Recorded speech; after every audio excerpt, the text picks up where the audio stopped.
Guys, ഇവിടെ Christmas ഒക്കെ കഴിഞ്ഞിട്ടുണ്ടെങ്കിൽ ഇങ്ങനത്തെ ചെറിയ നമുക്ക് വളർത്താൻ പറ്റുന്ന ക്രിസ്മസ് ട്രീ കിട്ടും കേട്ടോ. അപ്പം ഇത് നമുക്കൊരു ഗസ്റ്റ് വന്നപ്പോൾ വാങ്ങിച്ചുകൊണ്ട് വന്നതാണ്. അപ്പം ഇത് ഞാൻ തന്നെ ഒരു ക്രിസ്മസ് ട്രീ ഉണ്ടാക്കിയാണ്. കളർ തീർന്നു വേണ്ട അത് ഞാൻ വിട്ടു. ആ ക്രിസ്മസ് ട്രീക്ക് വേണ്ടിയിട്ട് കുറച്ച് ഓർണമെൻറ്റ്സ് പൊന്നു വരച്ചിട്ടുണ്ടായിരുന്നു. അത് ചെറുതാക്കി കട്ട് ചെയ്തിട്ടാണ് ഞാൻ ഇതിൽ ഓർണമെൻറ്റ്സ് ആയിട്ട് യൂസ് ചെയ്തിട്ടുള്ളത്. ഇത് നമ്മൾ ജസ്റ്റ് ഒന്ന് ഡെക്കറേറ്റ് ചെയ്യുന്ന വീഡിയോ ആട്ടോ ഇതാ. പക്ഷേ ഇത് വളർന്നു കഴിയുമ്പം ഈ ഡെക്കറേഷൻ ഒന്നിനും വേണ്ടാത്ത വീസ് സംഭവം. പക്ഷെ എന്നാലും ഇങ്ങനെ നമ്മൾ ഈ ഹോളി വെക്കുമ്പോൾ ചുമ്മാ ഇങ്ങനെ വെക്കുമ്പോൾ തന്നെ നമുക്ക് കാണാൻ ഒരു രസമില്ലാത്തതുകൊണ്ട് മാത്രം ഞാൻ ചെയ്യുന്നത് മാത്രം.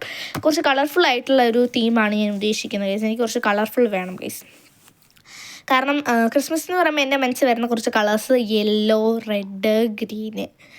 ഇത് വിട്ട് എനിക്ക് വേറെ കളിയില്ല, അതുകൊണ്ട് ഇത് മാത്രമേ ഉള്ളൂ. പിന്നെ ഞാൻ തിരിച്ച് വെച്ചിട്ടൊക്കെ ഡെക്കറേറ്റ് ചെയ്തു. ഇതാണ് കേട്ടോ നമ്മുടെ ഫൈനലായിട്ടുള്ള ലുക്ക്. എല്ലാവർക്കും ഇഷ്ടപ്പെട്ടെങ്കിൽ ലൈക്ക്, ഷെയർ, കമൻറ്റ്, സബ്സ്ക്രൈബ് ചെയ്യണം. പിന്നെ കമൻറ്റ് ചെയ്യാൻ ഇതിൽ പറ്റുമെങ്കിൽ നിങ്ങൾ കമൻറ്റ് ചെയ്യണം. Okay guys, bye guys, by.